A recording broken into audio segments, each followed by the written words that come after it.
Whoa. Whoa. It's the illusion reporting from somewhere on spaceship Earth. Thought I'd do a little live transmission today, January 1, 2020. I was hanging out napping with Owl just a little while ago, and I realized 10 years sober today, man. A decade of sobriety, man. Radical. And yeah, kind of got me fired up. So I was Happy New Year, everyone. Yeah, we're deep into it. I always get fired up on the new year because it's my sobriety date, man. I did my last bit of anything on New Year's Eve a decade ago. Yeah, that's what it's all about. So I did a decade ago, man. What a trippy journey that's been, and most of it's been on YouTube. So we've got most of the journey except for the first 11 months. Well, yeah, technically. So yeah, let's go back in the Wayback Machine.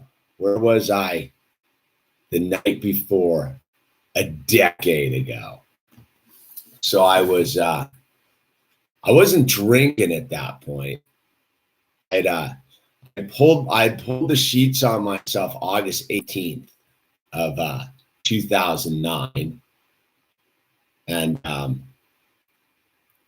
I did the deal in front of the liquor store. Most of you guys know that story. That's the sobriety tales part 1 and 2 and 4 and whatever. So I was getting sober. Then I got 100 days of sobriety under my belt, but I hadn't really addressed the cocaine problem because I didn't think that I had a cocaine problem because, I didn't do it on the daily. I just kind of did it every now and then and whatever. So I get 100 days alcohol free, essentially. No, 100 days sober. I hadn't done anything. And I was like, oh, I'm going to treat myself to a little cocainina, man. I'm going to get a little of that Mahoney 16. Good for you, man. More power to you, dude. And so I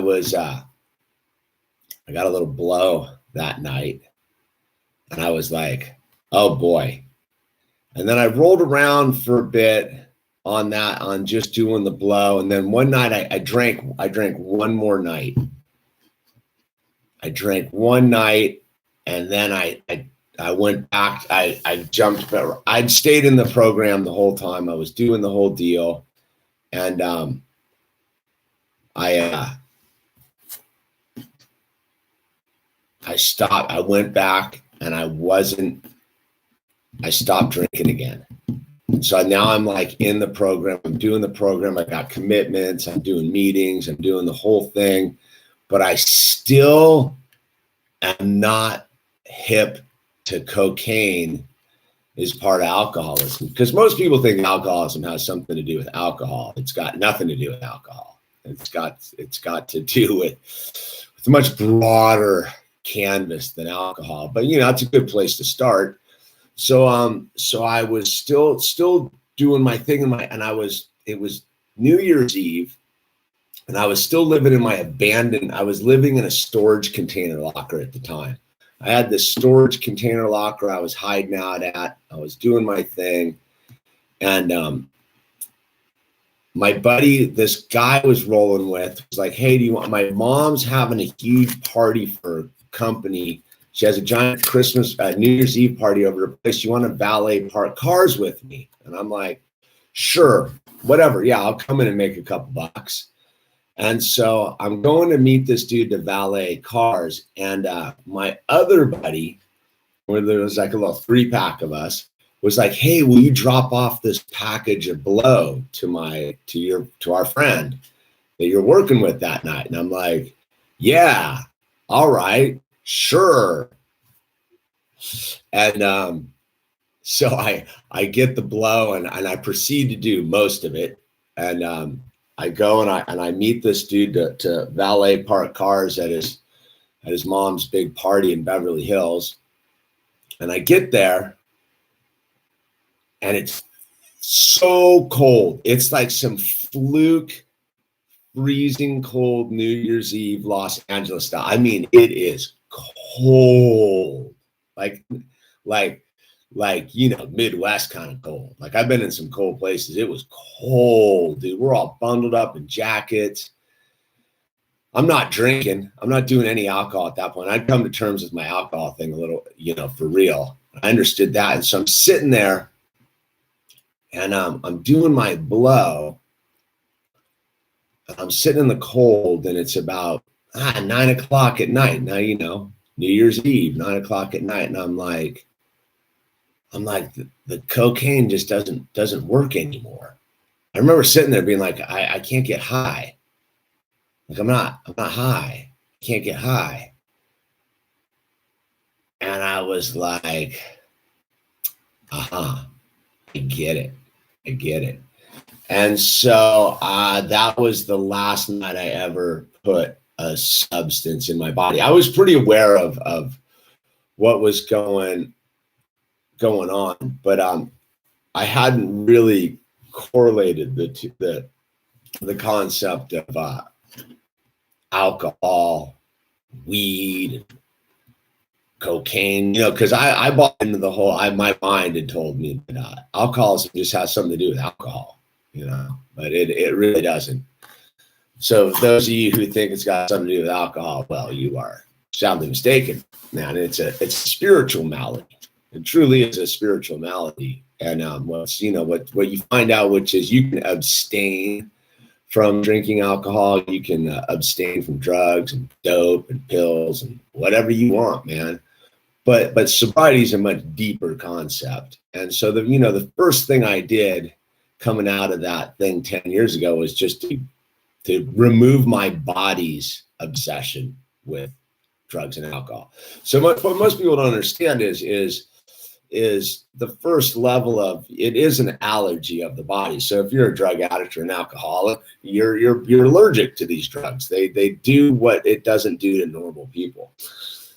So I spent the first year just kind of detoxing. I didn't know it at the time. You know what I mean? 10 years later, dude, like, I could care less. I could care less if you're getting loaded. I could care less if you dropped a giant pile of drugs on my table right now. It doesn't interest me. It has no power over me anymore. What does have power over me is I smoked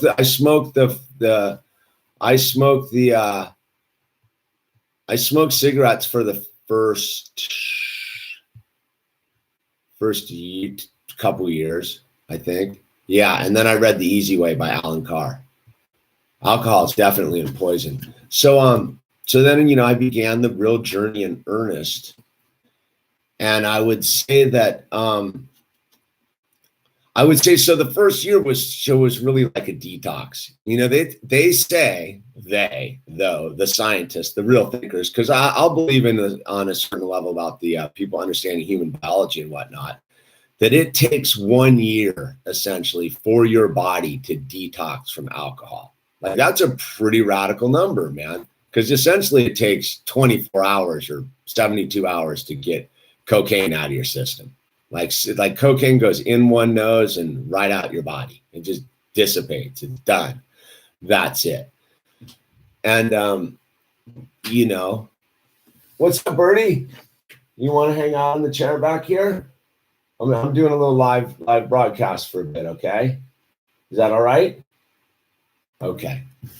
And so they say it takes about a year to get your body to detox from the alcohol. And, marijuana is a pretty heavy drug too.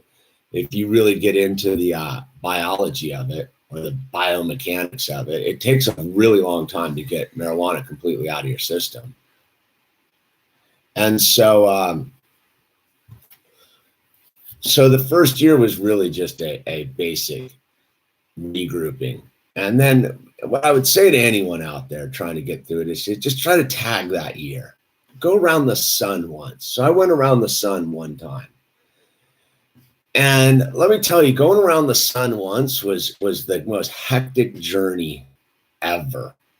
Like, that first year was brutal, dude. Brutal. But you don't know it's brutal till you kind of look back on it. You're just sort of getting through it, man, doing what you got to do.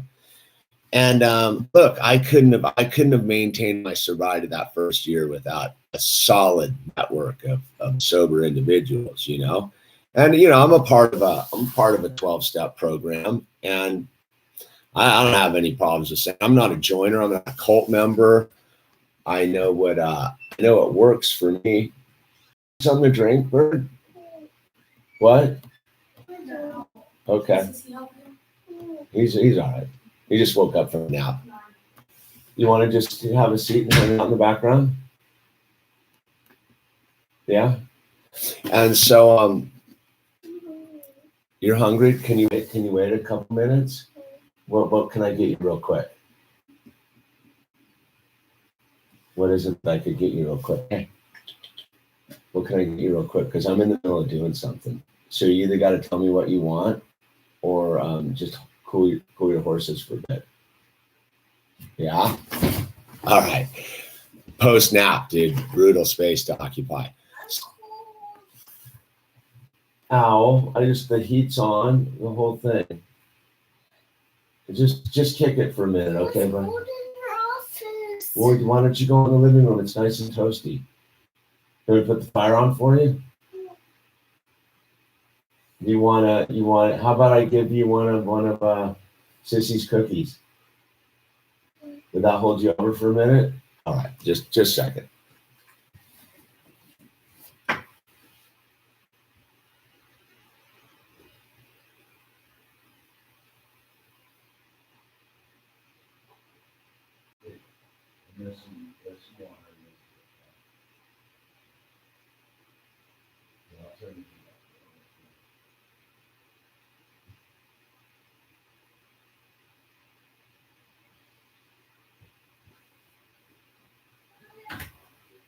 Okay.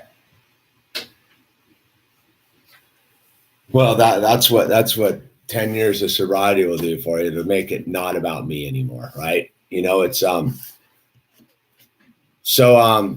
yeah. So anyway, where were we? Oh, we were talking the first year. So you rotate around the sun once. You experience 365 days without drugs and alcohol. You go through the detox of your body. You begin to reconstruct your neural net, man. And what I would tell you, this is what I found out deep into this program of sobriety and the lifestyle and changing my reality, was that your brain is scrambled. Like alcohol and drugs scrambles your brain, and it scrambles it in ways that you wouldn't quite. All of them, dude. Had him, Muhammad. I was on all of them. I did all of them. I was not I was a garbage can, as they call it in the game. And so what I would tell you, that this, the first year is you're detoxing your body. After that, you are spending most of your time rewiring your brain.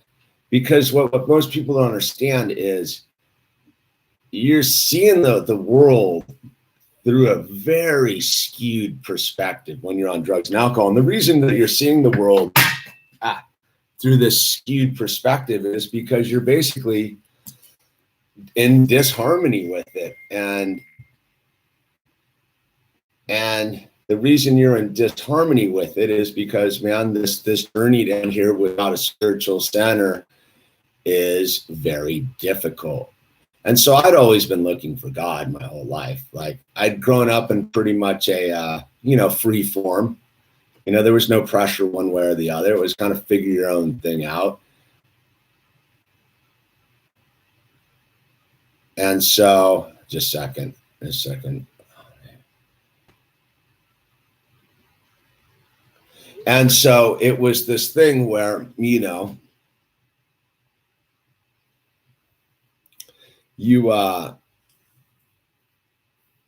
find out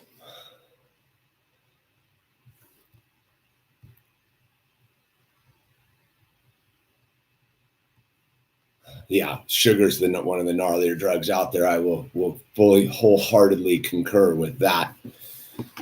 And that's the one thing I got to get off in 2019. I've fully gone backwards on the sugarless diet. But if you're drugs and alcohol, you're a real problem. You might as well eat sugar, dude, because that stuff, drugs and alcohol, will kill you, dude. So look, I'm going to make it super clear before I get any further in this. I have no judgment whether you get high, drink, get loaded. It's none of my business, dude.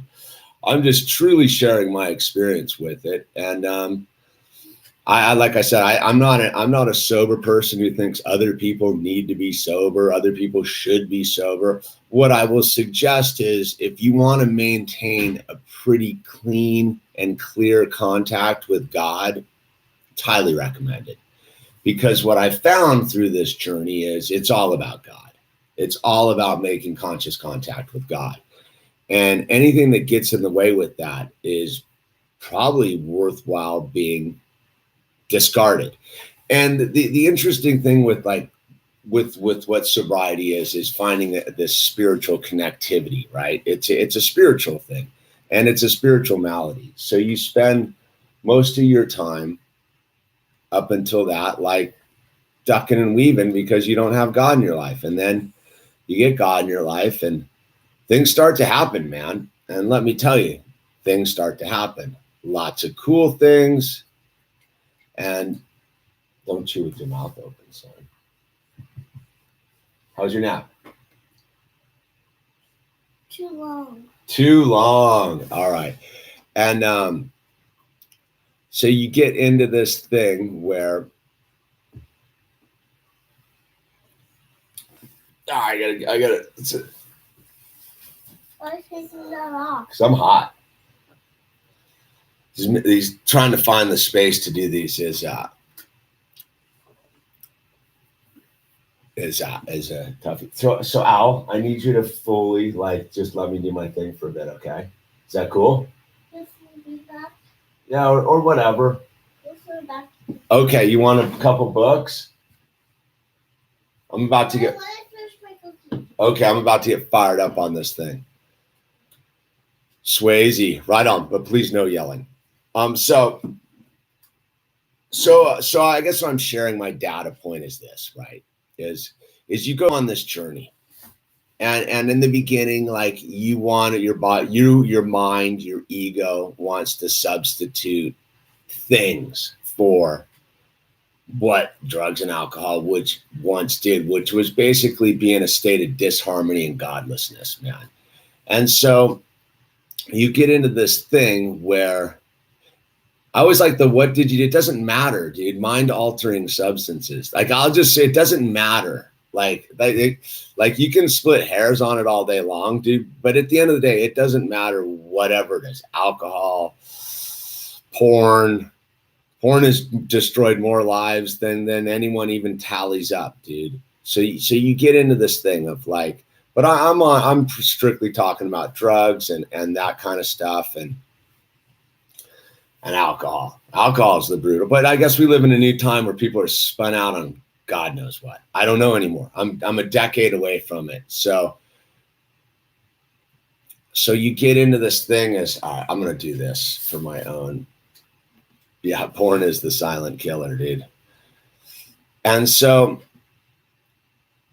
you find that as you move through this thing and you gain more clarity, you really gain the fact that you truly are insane. And I don't mean insane because you would have to actually be insane to think you're sane in the society. I mean insane in the way that you perceive the reality you're experiencing, right? And so I think, after the first year was just the detox, one spin around the sun. And after that was a lot of like regrouping, like reevaluating reality, staying out of bad situations and just kind of maintaining the flow. But what I will tell you, dude, is my second year of sobriety, I ran for city council. I got super involved with local politics. I was deep into YouTube. I started making things happen. And and that's where like it really freed me up, because no longer was I bound by the restrictions of the limitations of drugs and alcohol. Because what people do, what you don't realize when you're in it, man, is it's a super limiting reality you're experiencing. Because you're dependent on whatever substance you need to smooth out the bumps of your daily experience. And then you get sober and you realize, all right, man, it's all about the bumpy road, dude. It's all about the chaos. It's all about, oh no, see, like whoever's CD right there, man, like I'll tell you what, I didn't get sober to be miserable, dude. Like I fully go for it, man. Life is sober is like next level, dude. Like I'll say, like ripping bong hits is amateur, dude. You really want it. You really want to get high. Dude, stay sober, dude. Experience life and start manifesting your own reality. Start manifesting God's true gifts for you, man. Wait till that starts to happen, dude. And you'll just look at people ripping bong hits and be like, oh my God, they're playing in a sandbox, dude. That's why, like, there's a certain thing. Yeah, I do have a little bit of a judgment on it, because people take it so seriously, and I used to take it seriously. I used to be a full, like, if you don't smoke pot, you don't understand. You don't smoke weed, you don't understand. And what I would say is, like, I understand all too well, dude. It's a giant hoax, and that's right. You know what I really when I got sober, you know, I do what a lot of people do. I started working in the sobriety game, you know, maintaining my sobriety, but I also needed a way to pay the bills. So I was working at some rehabs and working at some sober livings and doing that and doing all that kind of stuff. And what you really realize is there's a war on. There's a full-blown war. And I guess 10 years deep, I guess that I'd tell you this is there's a war going on, and the battlefield's you. Your soul. What's that? Al? But if you're going to take it apart, you're on your own, buddy. Okay, I'm doing this right now. I'll fix all that stuff when we're done here, okay, bud? So there's a full-blown war going on, and the battlefield is you, dude. And what I didn't understand, I guess what I didn't understand is I had allowed the enemy behind my lines. I thought that I was fighting the man. I thought I was really just something unique, and I was some sort of revolutionary, you know what I mean? And really all I was had I bought into my own slavery. I bought into my own captivity.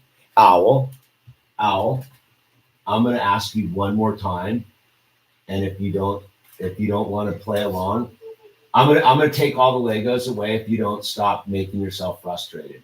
Okay? Like I asked you, did I not ask you to give me like some time to do what I'm doing? Bird? Yeah. Why don't you go play with the ones in the living room and build some houses? Okay, instead of doing this is going to frustrate you to no end. Just put that down. We'll put it together. See, dude? Owl, do you want to come read books in Sissy's room? No, he's doing his thing. Owl, I'm telling you right now that the way you're going about things, A, you're not listening, and B, it's not cool, man.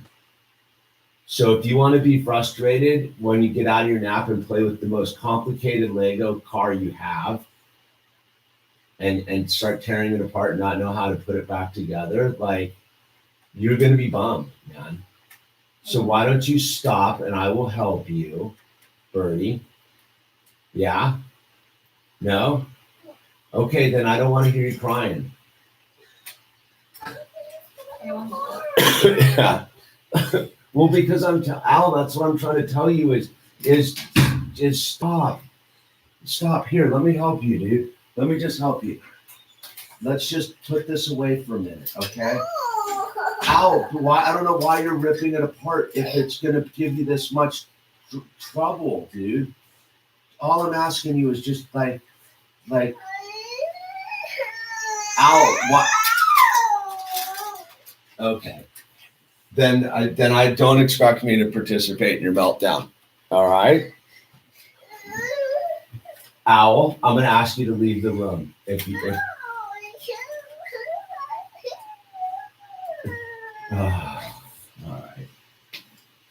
all right, dude. I'm going to put it back together for you really quickly, okay? And after that, I want you to not tear it apart again, okay? Please. It's okay. I get it. But, dude, you just woke up from a nap, man. Right? Like, did you not just wake up from a nap? So this isn't gonna help your, like, your thing is you've chosen the most difficult thing you can to, like, play with. And of course it's not going to give you, there we go, right? All right, so we're all back together. Here, let me put that on for you. Okay, dude, all right, can you do the roof? Are you good now? No. I mean, there it is in a nutshell, dude. Can I get out of my own head enough to stop and be empathetic and see what's going on around me versus being like, it's all about what I'm doing right now. So you learn these things over time, right? So back to where we were, right? There's a war going on. So I began to work in the field of sobriety and doing all that kind of stuff, and you really see the battlefield, and you see the casualties coming in. You see, look, I can't tell you the number of people that are not here that I've met along the way that just didn't have a chance, man, that had bought into the whole thing that drugs are cool and it's yeah to the end. And it's like, look, man, it's once you're done, you're done. So I don't have any time for the dead. I don't mourn dead people. I don't get into that whole like, and I don't really do funerals or any of that kind of stuff. I got time for the living.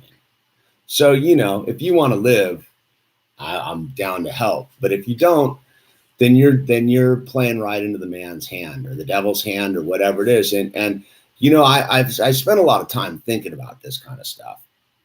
Is I don't know, like if connectivity with God is conscious contact. Lama, I saw you put a live top chat up there. Owl, what's wrong, buddy? Well, Owl, I'm going to put that together and then I'm going to take it. Okay. Why don't you play with one of the other ones? Will you go get a book? Go get a book. You'll be so much more stoked with a book. Okay, then Owl.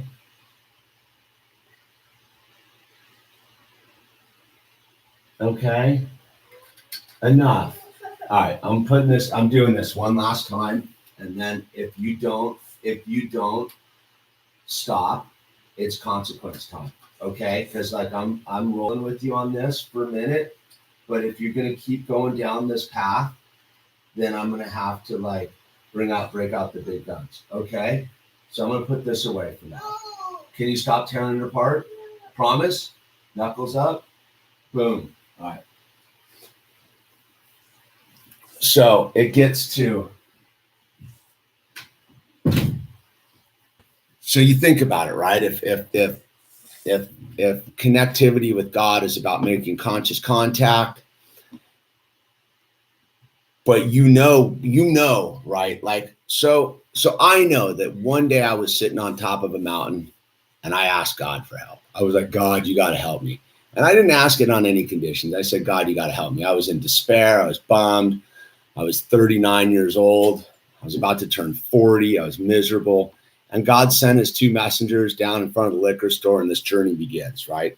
So you get some sort of sobriety under your belt and you begin to realize that this is bigger than you, that it has something to do with God. And your number one objective as a sober human being is to help another person achieve sobriety who needs help, right? And so, Rose Patillion, you don't have to buy it. That's the thing. So you get into this thing, right, where you realize that now you're kind of you're doing God's work, for lack of a better way to sum it up. You're helping people to achieve sobriety so that they can make contact with the God of their understanding, so that they can achieve some sort of spiritual peace, if you will. And so I've thought a lot about it, because I've known some cool kids that are dead now. They're just dead. Like, I don't know how else to say it except they died. Needles in their arms and stuff. These were like young men and women who had a real potential, dude. They had all the money in the world, most of them, dude. So don't think that the money is the answer. It's definitely not the answer. And so you get into this thing where I've thought about what's the war all about. And the war is about trying to get your life to end without you making contact with God. That's what it is. Your whole mission in life is to make contact with God and help other people make contact with God, man, so that they can make their own free will choice. Because you can't make a free will choice loaded. Like, you can't. But once you've achieved sobriety and you've decided to go back on your sobriety, you have made a free will choice. Do you get what I'm DNA Iman? Thank you. I appreciate it. It's much appreciated. And so you get into this thing where you realize that those who are loaded don't have a free will choice, because that's the addiction story. It wasn't when they did their first one and this, that. They're caught in addiction and alcoholism. The free will has been removed. But when you get sober, you get enough clarity now to be in a state of free will. And if you decide to go out, well, that's on you. But if you happen to die on that journey, I don't know, man. There are no guarantees, man. I'm not a doom and gloomer, dude, but I don't know how you get to transgress to the next plane if you were locked into this plane because of your drugs and alcohol. Because all that drugs and alcohol do is trap you in the 3-dimensional 5-sense reality. Like, most people think, oh, like, that's why I'm so against all the DMT pushing and ayahuasca mongers and all these people trying to like say it's a better reality through microdosing and all that. All I see it doing is trapping you into the 3D 5-sense reality by falsely making you believe that you've gotten out of this. There's no getting out of this except through God, from what I can determine. And that's my own understanding about it. So if you think that taking some ayahuasca, which is a mind-altering substance, is going to do anything but keep you stuck in your body, dude, go for it, man. I don't know. But I just hope you figure it out, because from what I can tell, dude, like I said, there's a full-on war going on for your soul. And you can see it in the epidemic sweeping the United States of America with the fentanyl and all that kind of stuff. People dropping out daily. You can see it in the alcohol. I mean, we live in a country that has had a constitutional amendment to make alcohol illegal, and went through all that same stuff to have a constitutional amendment to make alcohol legal again. Like, does anyone really grasp the gravity of that? The only amendment ever to be repealed, I believe so. Pretty hip on my Constitution, but maybe I'm wrong, but I believe the only amendment ever to be repealed is the prohibition. And so I think that's fascinating in itself, is the power of the alcohol peddlers, dude. Because alcohol is the brutalest drug there is, dude. It's dirty, filthy, yucky. And you know what? Like, they're all grim in their own sense. But I guess what I'm getting back to is, so I've thought a lot about it. Like, if you die loaded, do you get to transgress to the next plane? And I don't know. I don't know if that's the case, man. I definitely want to die sober. Like, and I think there's all that, I think it's a tricky path, man. And so they're all bad, Prince. Yeah, they're all bad, dude. I guess what I was thinking about was this is right. You only need to have consciousness for one brief second, right? The way I think about it, you can redeem yourself probably to the very last second. You know, you can turn. Yeah, she's on her way home, Bird. Mama should be here in about half an hour, okay? You can redeem yourself and make contact up until the final buzzer. But I don't know how you do that if you're shot out on dope or drunk on booze or stoned and the meteor falls out of the sky and hits you on the head. You know what I mean? I don't know. Like I'm That is a superhero. That guy is a superhero. So I think about these things because 10 years into it, I understand a lot more than I did a year into it, right? Like a year into it, man, I'm just battling for my life. 10 years into it, I have a life. I don't know how else to describe it. And I'll tell you what is if you look over the last year with the stuff, with the house burning down, with the separation with my wife, with the family being divided and all this kind of stuff, how all that gets brought back together is I maintain my sobriety so that I can maintain my conscious contact with God, right? Because most people want to like run for cover when life gets difficult. But what I've learned in sobriety, right, is that that's not the time you run for cover. That's the time you stand in the open and you go, I am here and I am ready and I am now. You know what I mean? And that's to me what really it is on a certain level is drugs and alcohol are at a certain level are cowardice because life is difficult, life is hard, life is unpleasant, life has all sorts of things. But what I would say is it could always be worse, man. It could always be worse. And so it's what you want to make of it. And what I've realized about this is One day when are we done? in a little bit, probably another 15. What do you think about that? Is that good for you? We're all good? It's too long. All right. Well, I'll wrap it up. One of these and then one of those. Okay? One of these and some of these. Okay. Deal. Not 10. At least 10. What about 6? Nah, I'm going to do at least 10.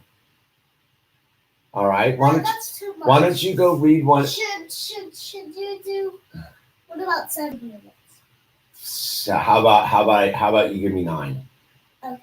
9? Yeah. We're a deal? Okay. 9. Not quite aware of time yet, but he's aware of numbers. 9. Yeah. This is 9. Was this pinky down? Yeah. Yeah, that's 9. That's where the 10 was. Yeah. Oh, the thumb was the one that's down. Okay. I got you. All right. Close the door behind you, Bird. Why didn't you have lights on? No, don't turn the light off, please. Don't do that. No, turn the light on. Ouch. Read a Richard Scarry book. No. Oh. So I mean, there it is in a nutshell. Is Owl's 4.5, right? My son has never seen me loaded. He's never seen me on mind-altering substance. And what I'll tell you this is, as a truly conscious human being, like I spend most of my time with Owl maintaining consciousness. Do you get what I'm saying? Like I don't really drift too far and be distracted. I fully am focused that the time is moving quickly, and yet I'll pull up old photos or video clips. I was going through my clips, and there's videos like I forgot about making. Like if it wasn't for the fact that it was some video I had made about what Owl and I were doing on some random day a couple years ago, I would have forgotten that time. It's not in there. It's not in there. And so what I would say is this is one of the things that I would say is the blessing of not being under the influence of mind-altering substance is consciousness, man. And from my own experience is that even being fully conscious, you can't retain that much data, and your mind just deletes whole huge swaths of your story. And so I couldn't imagine, like, if I look at Al, like I was looking at someone who had a little like fresh baby, like a little 1-year-old, right? And I was like, oh, wow, I remember all that. And I was like, oh, that's such a cool time, and like this and that. And wow, you feel all special. You got your like new child, you're rolling around, and you know, we're pretty deep into it now, 4.5 years deep into it now. And I go, I wouldn't have wanted to miss a moment of it being stoned or drunk. I could not fathom the concept of wasting 1 second of my child's life being on mind-altering substances. And hey, you do your own thing, man. Like, I'm just speaking for myself, but I trip on it.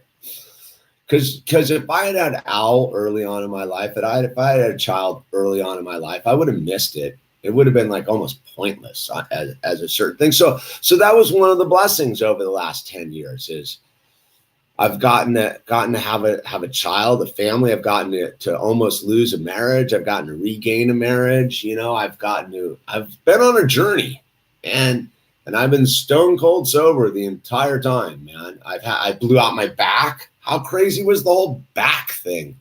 And I'll tell you what, sobriety taught me how to heal my back too. Because I wouldn't have been able to heal my back the way I did, not by Rose Patelian. I would not have been able to heal my back if I hadn't been able to apply the principles of sobriety. And what I would say is this, dude.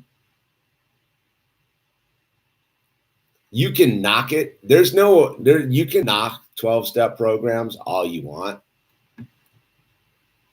More power to you, dude. But what I will tell you is I've worked in the game. I'm surrounded by the game.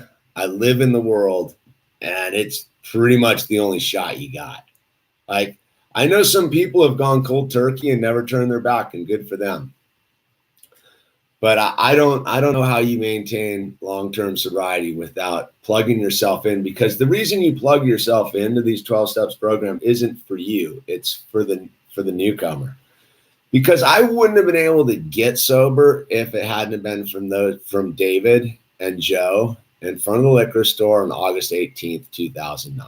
If those two sober dudes hadn't gone to a liquor store to buy cream for their milk at 9:30 at night, I wouldn't be sitting here with a microphone and a 4.5-year-old child, man.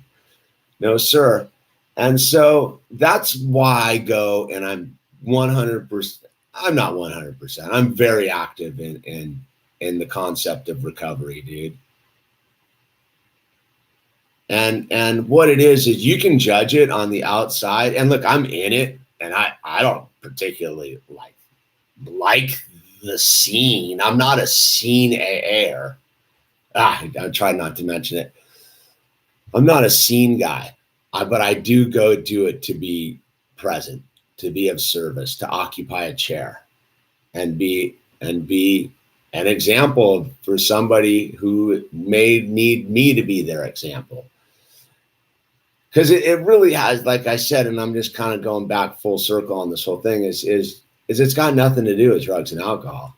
Because look, I'll tell you this: if sobriety had been about not using drugs and alcohol, I would have gotten loaded 9.5 years ago and never looked back. What I will give you is this: is sobriety is much deeper, much broader, and much more mind-altering than you could ever imagine, man. It's put me into a place, I would call it grace. Right, Pippi? I mean, we got our community here online. Like, that's sobriety. That's not me. I'm a dude left to his own devices, would be sitting up on top of some mountaintop in the Santa Monica Mountains with his pickup truck and his 12-pack and his little packet of blow and his bag of weed and his bad attitude, screaming at the moon, man, screaming at the moon. And that is so far from my reality. I don't quite understand it. Yeah, Bird. I got 6 more. He doesn't quite get time. It's pretty funny. He negotiates about time, but he doesn't quite understand it. He understands numbers, but not time. So I can look back now 10 years into this game and be like, the gnarliest year of my life was year 8 and year 9. I don't know. I always get confused how that really works, but they were tough, man. And I got through them, and I'm in a good space, man, and I'm super grateful for it. And I think that's what sobriety teaches you a lot, is to be grateful. Grateful for what you have, not bummed about what you don't have. And I can go there in a heartbeat. I can get all twisted up about what I don't have.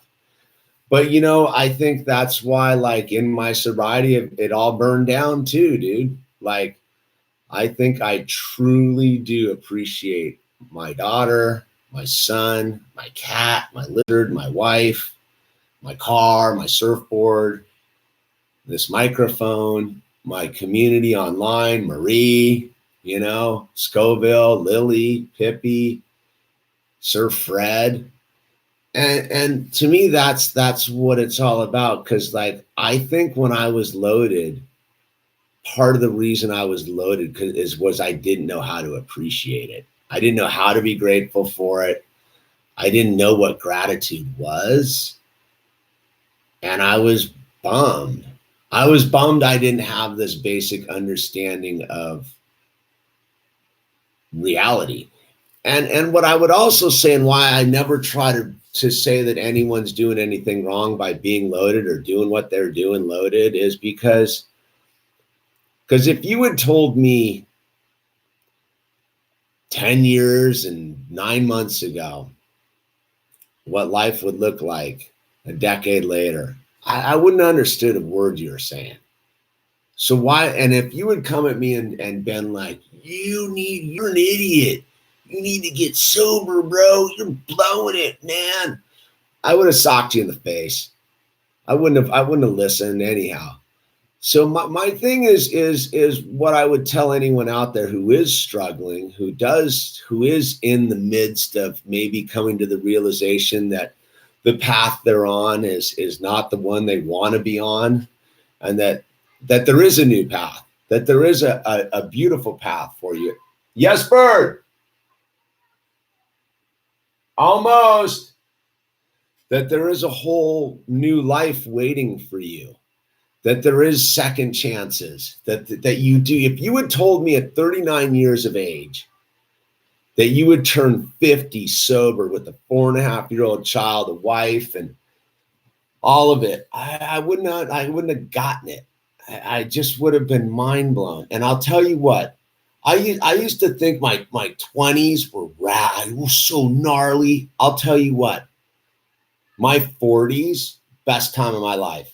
Stone cold sober. And I'll tell you what, I'm super excited about this new phase of my life. Okay, Al, but let me finish, Bird. When you keep yelling for me to finish, it slows me down, okay? I'll be done in a minute. I'm coming in hot. So, yeah, I learned that too, Pippi. You're right. I got to talk about that a little bit. Self-care. One of the things I've learned in a decade of sobriety is self-care is very important. We forget to take care of ourselves. And I think that's a trap of people in early sobriety, is they spend a lot of their time trying to help other people. And you really have to maintain your own self. You got to be good to yourself, man. You do have to be. That's how my back blew out. I didn't take care of myself. You should not take care of yourself. What? What did you not take care of yourself? I wasn't stretching. I wasn't doing exercises. And then remember when my back was hurt when you were a little guy and I couldn't really do much? That's You were when you were trying to take me to the hospital when I was a little baby. yeah. Oh. Yeah, because I wasn't taking care of myself, and I got to do my exercises tonight. And that's the thing is like. But not my freeway blue mat. Okay. Okay. Because that's very important to me. The black one is fine. I can use the black yoga mat, Yeah. but not the blue one. No. Because why? Because it's my freeway mat. It's your freeway mat? Yeah. What do you think? What do you got going on over there, bird? Okay. Mushu's up and about, huh? The bird. Hey! Yeah, you said it, Lily. You gotta put the oxygen mask on your face, your own face first. Look at that, his tail's getting long. Yeah. Well, it's because he's shedding.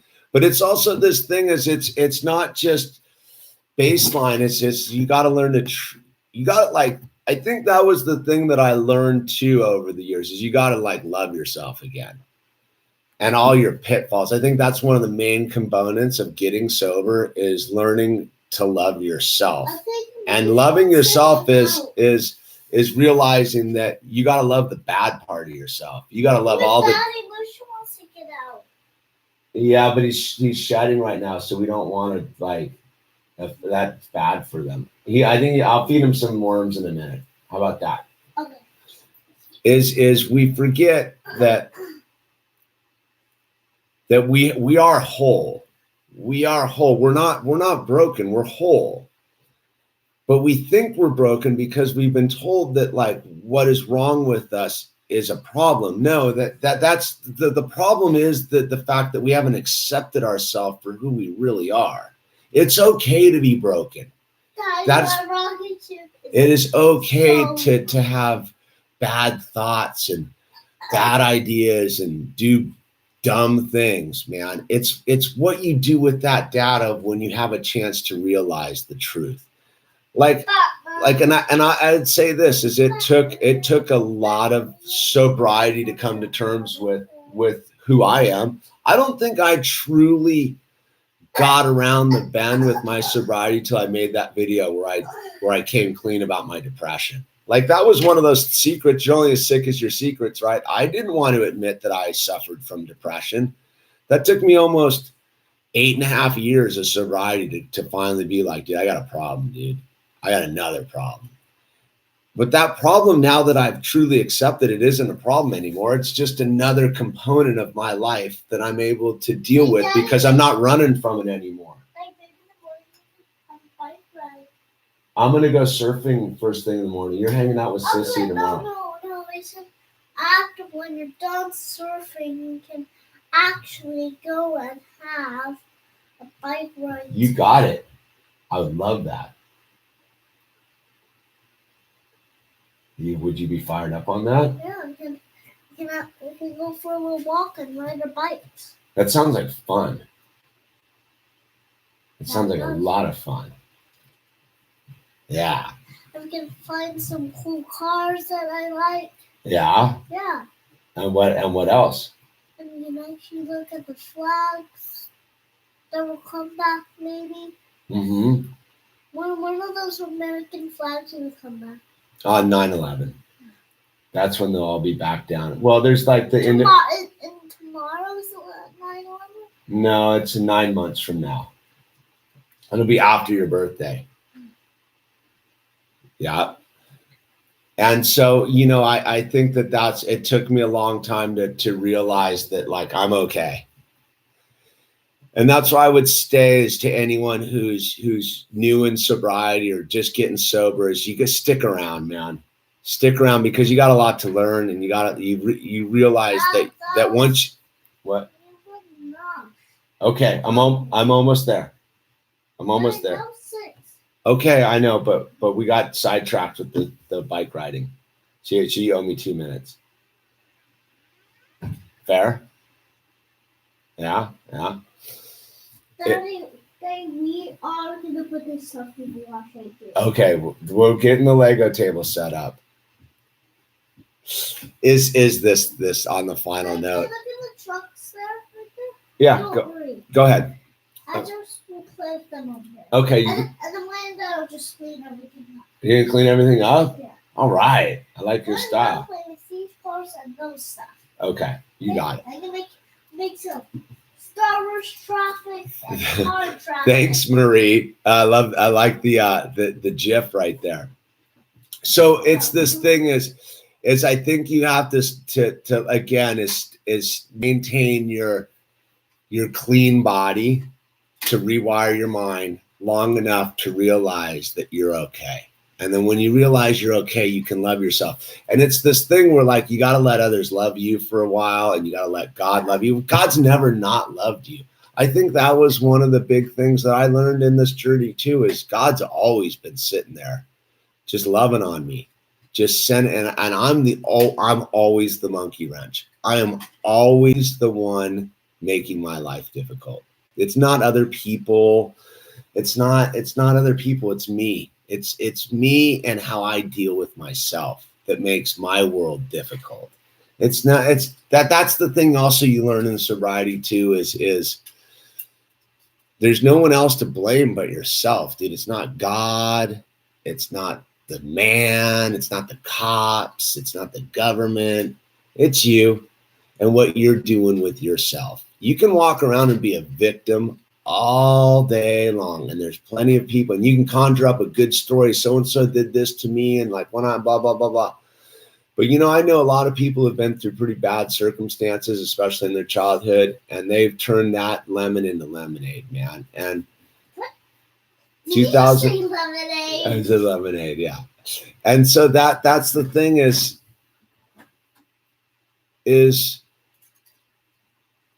I would just say is just to let it grow. I mean, I'm 10 years and I'm just getting to know myself. You know what I mean? I do not. It's in the garage probably. But what I'm getting to know about myself isn't baseline anymore. I'm not dealing with like baseline issues in my reality. I'm figuring out how to interact with a deeper consciousness and manifest things and become a bigger version of what God wants me for. You know what I mean? Is now that I've kind of gotten to myself where I'm whole, where I'm like in understanding about that I'm not a round ball. I'm sort of a squished, prickly ball that now I can really begin to do God's work, and it's funny on the bottom. Yeah, sugar's bad stuff, but I'm telling you, dude, so it's like smashing your car into a minivan full of a family. So, the one thing on the final note, I got to just say is like, look, if you can do anything for yourself and you're on the other side of this, just stay out of the cars. Just stay out of the cars, man, when you're loaded. That's all I can say is, I don't know how I made it through all those years of driving loaded, man, but like, I look back at it now and I'm just like, and there's no excuse anymore. There was no Lyft and Uber and all that stuff back 10 years ago, 20 years ago. There is now. So if you're out there and you're still drinking, please just don't drive. Please stay off the car, because you know who's else is out there on the road is Owl and me. We're cruising on down the road, going to look for trucks and stuff. So if you're out, and we go to the city council meetings. And we go to the city council meetings, and that's all I got really for you is just, if sobriety ain't your gig, just be safe. You know what I mean? Like, just be safe with your life. I look back at it now and thank you, Rylan. Like the one thing I didn't do was I just didn't do a lot of those dumb things, dude. Still crave sugar. Sugar's a tough one. Jody, I'll tell you this. I didn't really start battling the sugar till about 7.5 years into the game, man. Sugar's a toughie. And I backslid on it pretty heavily over the last year. So, yeah, Al loves the city council meetings. Don't you? Nah, but I do, yeah, but a little bit. Yeah, but I do, yeah, but a little bit. It's just too long. I know it, but you like them, but they go too long, huh?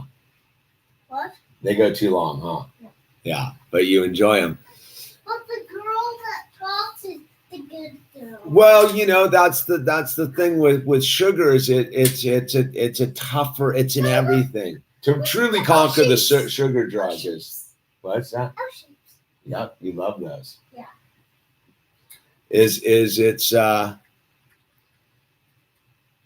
It's gnarly, man. But you know what I mean? One thing at a time, one day at a time. And look, I didn't get 10 years sober thinking about 10 years of sobriety. I got sober 10 years by just one day at a time. Just one. I just stand today. To the point that I forgot that it was my 10-year anniversary until middle of the day, like 3 hours ago. So you know what I mean? Like, I don't think of it in terms like that. I do not think of sobriety as a curse. I made that video the other day about, you know, you can do what you want tomorrow, but today I'm just doing it today. That's all I'm doing is today.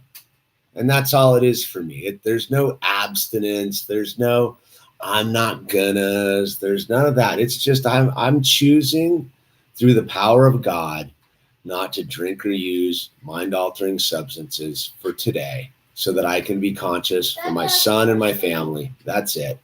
That's as big as it needs to be, man. That is my big spiritual epiphany I've had along the way. It's just all I got to do it is for today. And that makes it pretty easy because today's pretty rad.